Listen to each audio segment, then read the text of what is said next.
when they look at posts like that and they see, oh, my peers are actually doing better than me. And not just in terms of their career, but perhaps, oh, they're married, they have a house, they have children, but I look at where I am, I don't feel quite enough.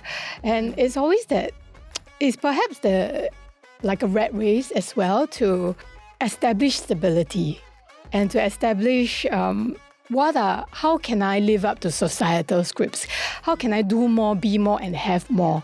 I think society or our culture shows us that worth is equals to be seen. If you are seen, then you're worthy. So that's how people show up, they speak with, very loudly or, very purposefully and all that. And I work with a few people like that. To them, what they told me is every win resets the bar. So it's that fear of losing the momentum. So it's about deep insecurity.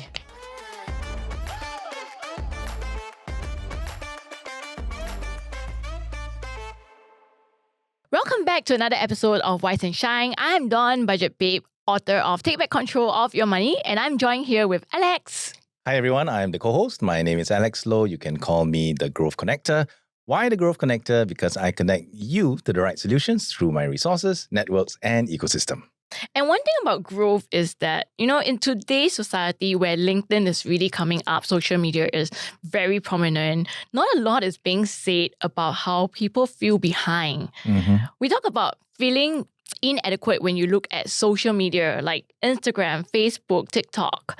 But not a lot has been said yet about when you compare your LinkedIn with other people's LinkedIn. And we're going to explore this topic today for everyone if you are in your mid-career and you've been feeling a little inadequate or behind, but you're wondering, hey, in fact, you do actually have quite a lot of the boxes ticked off, yet why is this phenomenon happening? So to help us unpack this further, we've invited two guests who have been very experienced and seen many different things happen in their industry as well as in their course of experience. So Michelle, could you introduce yourself to our audience who aren't as familiar with you? Hello, everyone. My name is Michelle. I'm currently in my second career as a psychotherapist and coach. And I see a lot of individuals who look like they're winning on the outside, but in fact, on the inside, they struggle with meaningful living and having meaningful conversations with themselves. So we're going to unpack a little bit more on that and figure out what would be the solutions. And Esther? Hi, hello, I'm Esther. I spent my career actually in HR, in the financial services industry, where I'm a people leader and I drive transformation initiatives in my teams. I'm also an ontological coach, a parenting coach, and a counselor. I'm speaking from my personal capacity, growing up fast, with looking after, caring for family and navigating loss, has kind of shaped how I lead my team and how I define success for myself. An interesting nugget. Prior to coming on this recording, Esther actually is someone I've heard of before and knew through my corporate work, and she's actually very established in her career and in her industry, but she's just being very humble. So we're going to tap on all of your experience and insights and life wisdom to help us as we look through today's topic. Yes, thank you. Thank you, Esther, and thank you, Michelle, for being here today. Really looking forward to unpack everything that Dawn was also talking about, right? So let's put everything in context first, right? Feeling behind in mid-career, and many times as professionals in mid-career, you would probably have earned a certain amount of money. You might be in a certain position, stable job.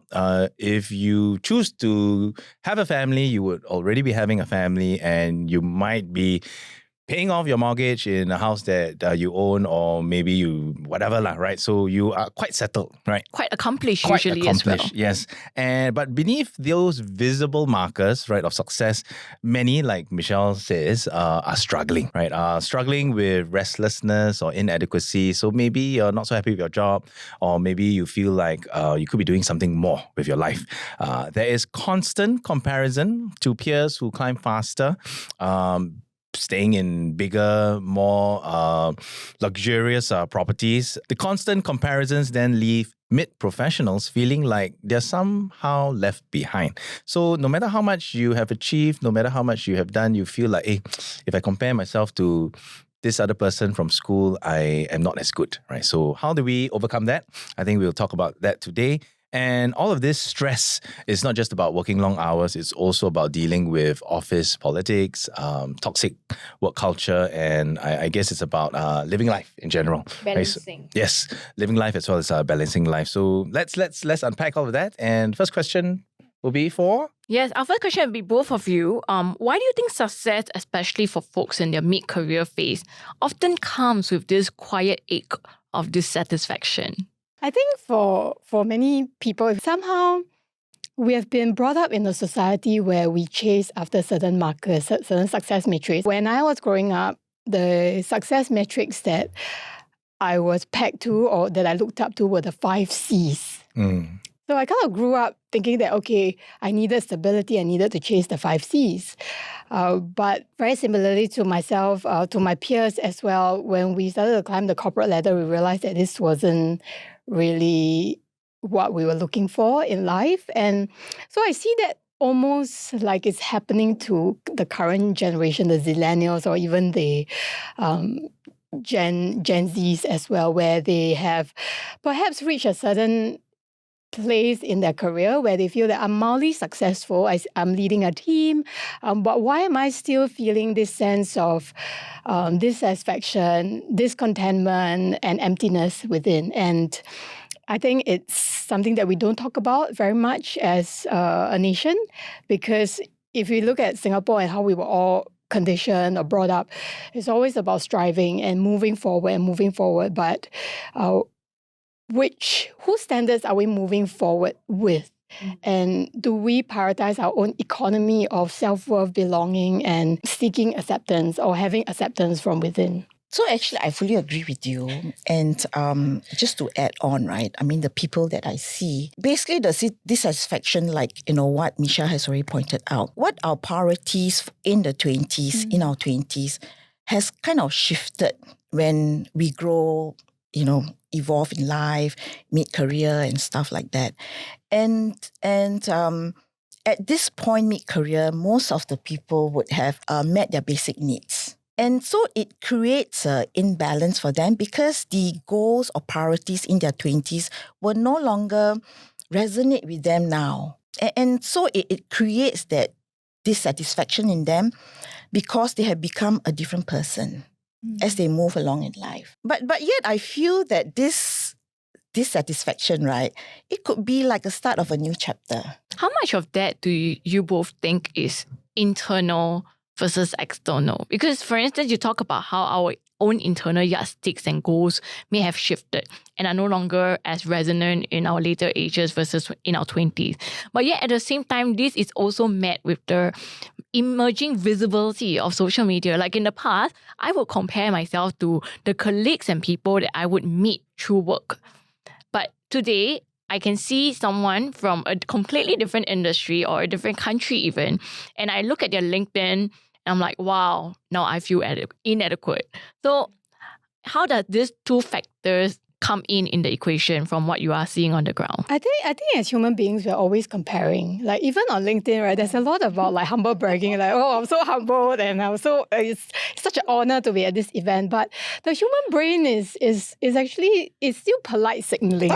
Yeah. You're still kind of signaling that, oh, I've progressed, even though it's not stated directly or explicitly. So when you see that, when someone is on the receiving end, they see that, they're like, oh, shucks, it's a threat to my nervous system and I need to keep up. And also, perhaps when someone is looking at all of those markers, right, all of those achievements that other people have achieved, they may be comparing, but we have to remember that our journey is unique to us. We may just be like, oh, step one, but other people have spent like 5, 10 years, 15 years ahead of the curve, and we are comparing with that. And it's that huge gap that we're comparing ourselves to, and it's not equitable. Yeah, I mean, comparing is one of the factors, right? But actually, like when you see the post in LinkedIn, you scroll through and all that, you're actually questioning your self-worth. Yeah. It's like, what am I doing with my life? Yeah, and the brain hears it as milestone. Yeah. And yet once when it's milestone, we will then compare with, what society is saying, what my friends are doing. So at the end of the day, I feel that it's also back to, the childhood scripts that they receive, the childhood messages that they receive, right? And I think it's when they look at posts like that and they see, oh, my peers are actually doing better than me. And not just in terms of their career, but perhaps, oh, they're married, they have a house, they have children, but I look at where I am, I don't feel quite enough. And it's always that, it's perhaps like a rat race as well to establish stability and to establish how can I live up to societal scripts? How can I do more, be more, and have more?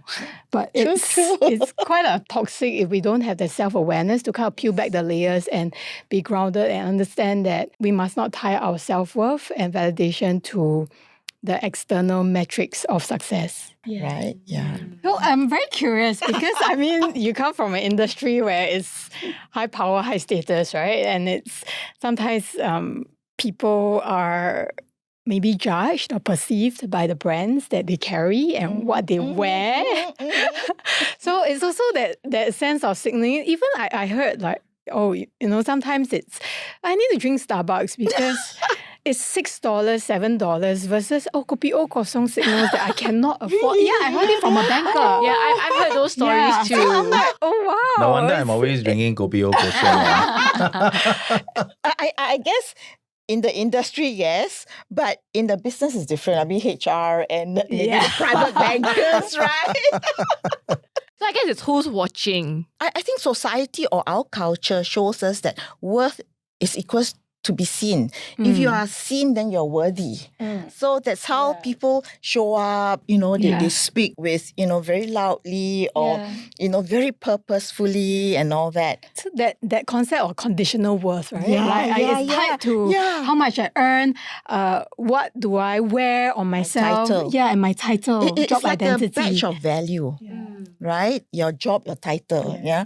Could that also be the reason why this dissonance is happening so much at the mid-career professionals level? Because when you are in your 30s, your 40s, you have a family, you become a caregiver of sorts, or you're about to transit to becoming a caregiver, you start to also realize that all these things and status symbols that you once chased after in your 20s might not be as meaningful or valuable anymore. For instance, your $5,000 budget.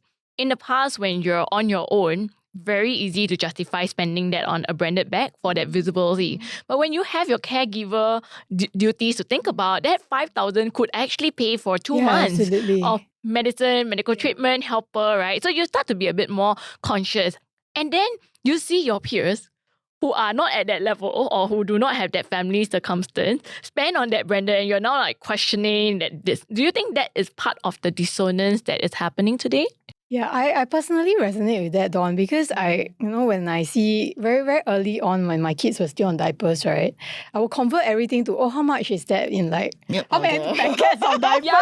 How many months of milk powder, right? Absolutely. And it's, for them, it's also, status. They can do whatever they want with their money. But from a psychological standpoint, perhaps, that purchase is also soothing something. There is that insecurity. Yeah, it's that dopamine hit that they feel, I feel so soothed by that purchase. But then over time, they realize that after that purchase and they start to carry the branded bag or the shoes or wear the clothes, then what's next? So they're looking for something that may be higher and higher. True. So that's where life purpose comes in. When you reach a certain age or certain, probably, part of your, when you reach a certain level of your career that no longer gives you that happiness, that joy, then you relook at what is my purpose in life, right? So because if not, you will always be comparing and not be happy with I have a budget. This is for my milk powder, but meaning that I cannot get the bags that I want. And then, if you work in certain industry, that makes a lot of difference. Yeah. So actually, if I can summarize this, right, regardless of whether, as long as you're at the mid-career, regardless of whether you are up there in the top rung of the corporate ladder, or you are somewhere in between or below where you feel like, should I spend that extra money on diapers or buying a bag? There is that dissonance anyway, because when you're all the way up there, you feel like there's something else that you need to get, but you can't get, or you don't know what it is that you need to get. And when you're down here, you're feeling that same way because you're torn between spending the money here or spending the money there. So either way, mid-career, regardless of whether you are financially very able or somewhere in between, you are also going to be feeling that way. Am I right to say that? Yeah, I would think so. And I think there's a shift in priorities as well. So in our 20s, maybe, freedom from university, I'm no longer a poor student. There's some cash that I have. I want to be able to spend on what I want to spend on. And then priorities change. There's a family to look after or your caregiving. Then that shifts to, okay, perhaps that's not priority now. And I can shift into what truly matters to me. And that's where I think I start to see people, I don't know about you, Esther, in their 30s, starting to have more of a semblance of what is my purpose in life? What do I want to do? So for both of you, when did you realize that your initial vision or version of perceived success was actually influenced by your parents, your schools, or your peers, rather than what you truly wanted for yourself? Oh my God, when did that awakening happen? Talk forever about this. Okay, so I'm speaking from personal lived experience. So this is my second career. My first career was in communications and the media industry. But I actually came from not a very well-off family. So like my dad was the sole breadwinner and like throughout my whole life, I always saw him trying to make ends meet. And we were living like kind of paycheck to paycheck. So for me and my brother, I think even though our parents didn't exactly push us to study very hard, we had that subconscious layer of script that, okay, we only have one way to succeed, and that is work hard, get a good job, and you'll be set for life. Right. But then as I went through my 20s and I graduated from school, I found out that I wasn't so equipped with the skills in order to thrive in the working environment. So one thing led to another, had a series of mental health breakdowns through burnout, panic attacks that eventually culminated in an eating disorder. I physically removed myself from the work. I quit my job for a sabbatical and I never went back to the industry. It was meant to be a temporary pause, but somehow I stumbled into mindfulness and meditation. And I was like, wow, this is so transformative. And just turning towards oneself and just deepening the levels of self-awareness it's like an anchor and a compass for me. And to date, it very much is like that compass for me as I direct myself through my life. So I think as I back to your question about, how did I start? It really came from the place of scarcity and lack. And along the way, I was chasing what I thought was prosperity and abundance, but that was like fake abundance. It was good in terms of the salary, but it truly is I truly felt very, very empty. Like to your first question about, fulfillment and emptiness. Yeah. Her story is very much the same as mine. I come from a not well-off family, family with very much less. And so scarcity and survival is a message that I get, right? So, meaning that the message I got is don't take risks, be safe, right? So with that, I move through life very cautiously, and also with how, with my career. Fortunately or unfortunately, I was given regional roles and I turned that down. And I had opportunities from headhunters, which I also turned that down because of fear of losing, of dropping the ball. Then what happens to my family, right? And with that, now I recognize that it's a protector script that I'm activating, acting out of fear, which is actually not very good. Right? But it is what it is. If I were to regret about that. Life will never go on, right? So I have to push on. And with my partner passed away, 10 years ago, that also makes me change my perspective of life. So I went into alignment rather than achievements. Yeah. Hey, I hope you're enjoying Wise and Shine so far. I'm your host Reggie, aka your chief financial coconut, and for us to continue to do this show so that you become a tad bit wiser every week, you gotta like, share, subscribe, help us beat the algorithm. But even more importantly, if you can, comment in the comment section below. Let us know your thoughts and also some questions that you would love us to answer. Now back to the show. Yeah, so Esther, working in financial services, you've worked with many high achievers who look like they're winning on the outside, but deep down, every win seems to make them even more anxious and nervous. Can you draw a parallel to that? I mean, for me, it's a survivor, right? I think probably, I've got a few examples that, in my work and all that, I spoke with, and I work with a few people like that. Yeah. To them, what they told me is every win resets the bar. So it's that fear of losing the momentum. So it's about deep insecurity, right? I mean, for me, it's fear is about afraid of losing the ball, dropping the ball. So hence, I don't want anything. I just want something that is safe. But for the high flyers, they want to make sure that momentum continues. And but because of their deep insecurity, they show up in like a perfectionist probably, in the office, and they won't show their vulnerability.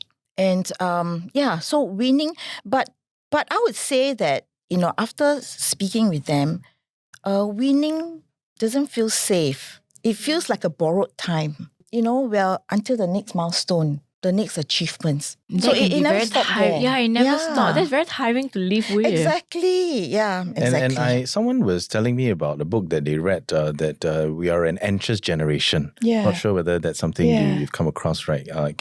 Michelle, can you share a little bit more about that, since you're like nodding your head and saying, I wanted we to are add to really like an Esther's anxious point. I didn't want to generation. So you interrupt. do think that we are the anxious generation? I think, if you were talking about high achievers, and I work with quite a few of them as well, and growth is always uncomfortable, especially for people who have reached a certain level. Then the arena that they're playing in is also different. So to not expose themselves to risk of failure, I just stay where I am. So they can even reject promotions, like what you mentioned, Esther, or not see opportunities where they are. So yes, we are very much an anxious generation. It depends which angle you want me to kind of unpack. So Esther, if you had it your way, what is one HR practice that you would redesign to tackle this never enough culture in the workplace? I would put human first in the performance appraisal, performance management, because right now performance management is so much about KPIs, about judgment. I want from judgment to growth, to be able to grow. So the conversation is different. Yeah, sure, you have to have achievements. You have to meet your KPIs. But what's the other part of it? Because to encourage people to excel, you need that human part to how do you encourage somebody? How do you give them confidence? So to me, human first in a performance management. Is that also the same stance that your organization takes? My organization is actually very forward-looking. So I'm very proud, and I'm glad that I've been working there for a while, and I see things change, and we are one of the leaders. You're being humble, you also help to drive some of those changes, right? Esther is very humble. Yes. And I want the second part of this thing that I want people first for performance management. But it won't work if the managers is not following and the managers is not equipped with EQ or helping with emotional stuff and all that. Because in the organization culture, the culture live through the managers. Yeah. So I think that's important. The managers has to be equipped, right? Yeah, absolutely agree. Yeah. Yeah. Because otherwise the human part of it, the human elements that's important will not be there. And it's one of the things that we've started to notice in the last 1 to 2 years. With the retrenchments happening, with people changing roles, people are being so tied to their careers, their job titles, that when that gets taken away from them, they question, who am I? What is left of me? And not everyone is in that state where they can actually identify this as a problem. They just go through those emotions as you have described, and they cannot pinpoint or identify what exactly is wrong. So, of course, for those people seeking help, seeking this, listening to podcasts like this could hopefully help to unlock that. But like you said, prevention is the best way. So to prevent one person from getting into a state where their job is their everything, their title is everything, what would be your tips on how to find that alignment, that contentment? I'm reminded of what the psychologist Carl Jung has shared, which is the human psyche is made out of masks. Yeah. And at work, we put on this mask. Persona, right? Yeah, the different persona, the personas. different persona. But if we were to peel away those layers of the mask, who do we want to be? And ultimately, at the end of the day, who am I? I think it's a very big question, but looking at it from a standpoint where they redefine what success really means to them, because for many people now, we look at, the layoffs. Amazon just announced, 30,000 job cuts. The people who tie so much of their identity to work, they really struggle when they wake up one day and they do not have their office to go to, when they no longer are needed to show up at work. So then what's next? I think that's so true. And if I could just chime in my own experience. So when I was much younger, I wanted to be an author. That was my childhood dream. And I always felt like once I hit that goal, I'll feel very satisfied, which really did happen. And that satisfaction is still ongoing because my book only just came out a couple of months ago. Wow, congratulations. Thank you. It took me quite some time to even be able to write and then publish this book. But when it happened, I felt a deep sense of contentment. And even before that, when I look at all my careers, the work that I was doing, I did go through that exercise internally where I questioned myself and asked, if I'm not budget babe, if I'm not my corporate job title, who am I? And becoming a mom helped me to answer those questions more. So my answer that I discovered for myself was, I'm a writer. So even if you took away a job title or an industry from me, I can write for any industry. And then the next challenge came when AI happened because ChatGPT now can write.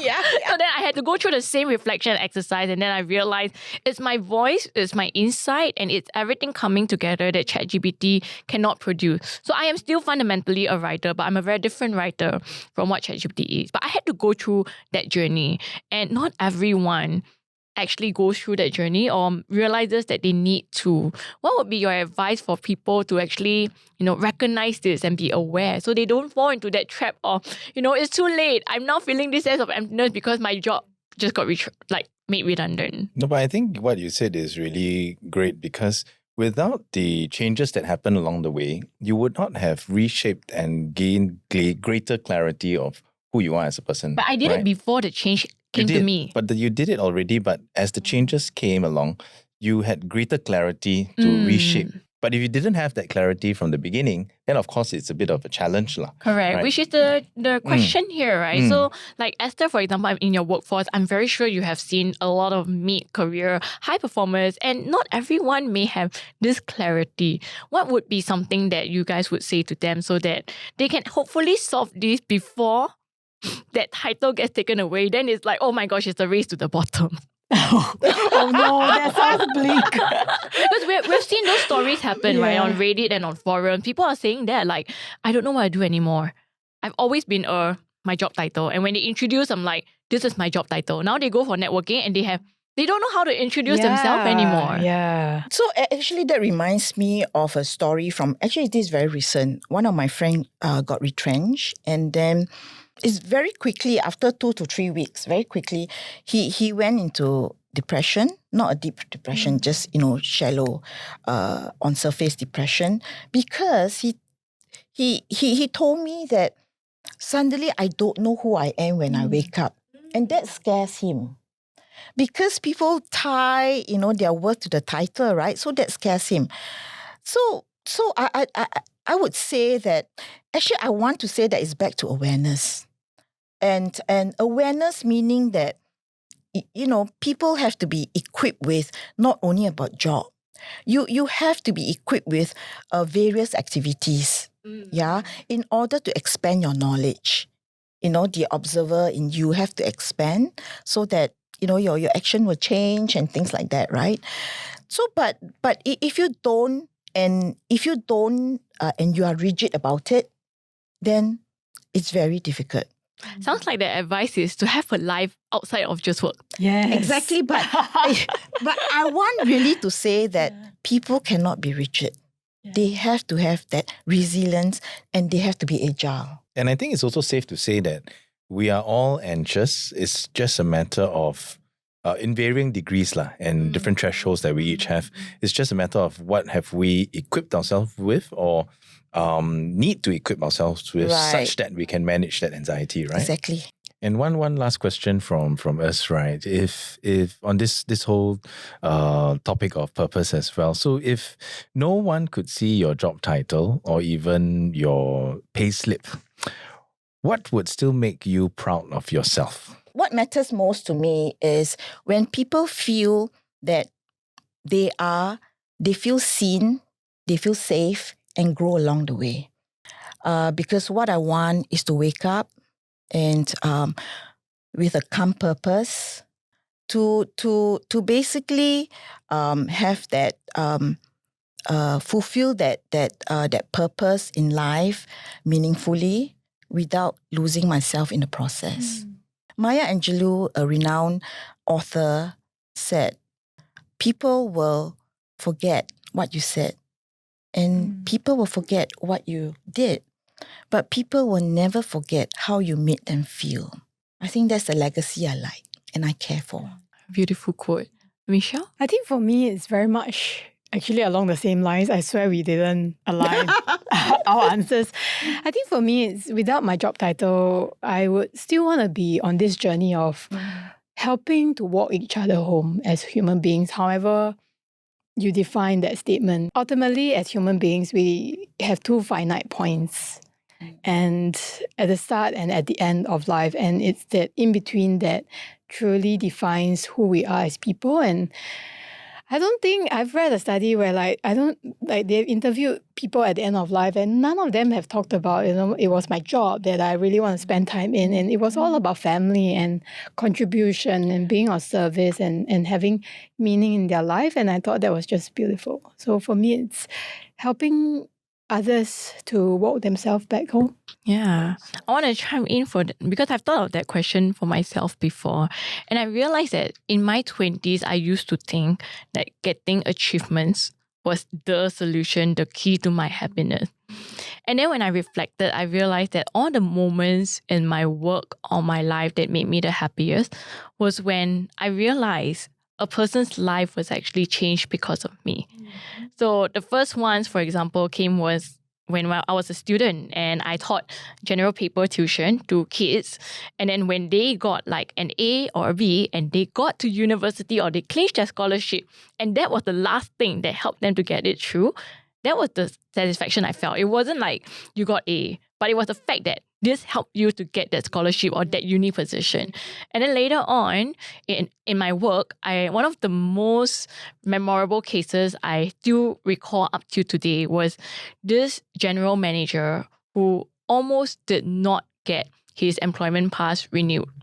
But through our background check, because all the checks seemed to suggest that his degree and qualification was fake, did not exist, because basically the records were all gone, right? But he needed to prove that in order to stay on. So we went on a very long journey. It was not paid for all the extra work and effort that we did. And it panned over I think 3 months. But when we finally managed to get that guy, I still remember the fact, and he acknowledged it, right? The fact that he was able to stay on, and that with the EP came all his family dependent passes that were tied onto it, and that made me so happy because like I saved a family from being kicked out of Singapore. Yeah, and that gave me the biggest impact. Yeah. Correct. Even now in my work, when people tell me they read my book or they follow my socials, it's about like it's the stories that say, Dawn, I've climbed out of debt because I read your work, or like I finally hit my first 100K portfolio, or I finally cancelled my this one and I got this settled.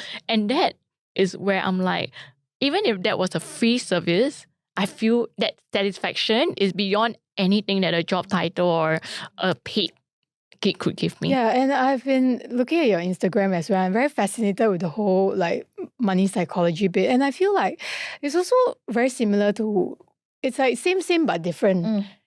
You're impacting lives and empowering women to maybe move out of certain circumstances and moving out of scarcity into like, wow, I suddenly have agency, autonomy, and I have a relationship with abundance, and not just in terms of wealth and prosperity, but they realize that I can create and I am in charge of not just my finances, but my circumstances. And I think that's something worth living for. Yeah. I realize it's actually quite a difficult question to answer. I know I asked it, then I was thinking about, what if Dawn asked me this question? So we'll ask you the question. The three of us will ask you now.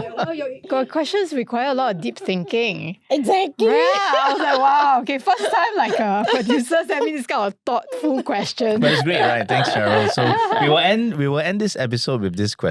So what would still make me feel proud of myself? I think earlier I shared with the other guests that if I were to still be living my purpose today and towards that North Star, if I were to die today, I would die not being a wandering ghost, right? Because I'm living my purpose. Right?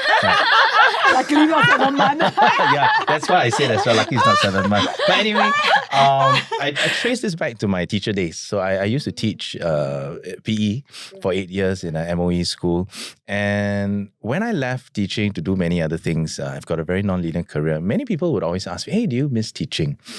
And I realized through reflection that actually I don't miss teaching, because what I enjoyed while teaching was making a difference to each person's lives, the lives that passed through my hands, right? And the fact that I was managing teams and I was doing coaching, and also I was still developing people and making a difference to other people's lives. And I'm still doing that today with the different things that I'm doing, including co-hosting the podcast, with Dawn. So yeah, I think it's being able to make a difference to others. Hence that passed through my hands lah.